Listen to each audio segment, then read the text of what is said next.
मृत्यु उपरांत तेनालीरामा। एक बार दरबार में तेनालीरामा बहुत उदास बैठा था। इस पर राजा कृष्णदेवराय का ध्यान गया तो उन्होंने पूछा, तेनाली आज इतने उदास क्यों हो, क्या बात है? तेनालीरामा धीरे से उठा और बोला, जी महाराज, आज मेरा मन बहुत उदास है। मुझे कल एक ज्योतिष ने बताया कि मैं 2 माह के भीतर मर जाऊंगा।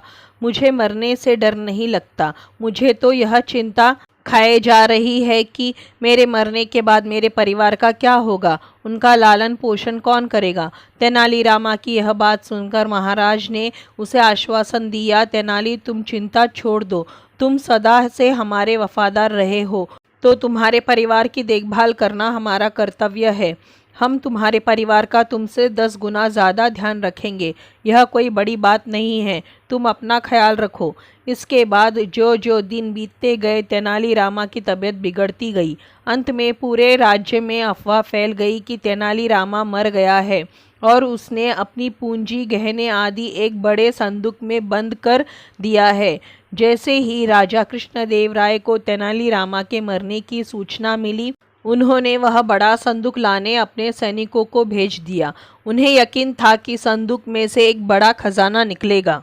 संदूक आते ही महाराज ने हाथ मलते हुए उसे खोलने का आदेश दिया। जैसे ही संदूक खुला, सबने देखा तेनालीरामा बैठा था।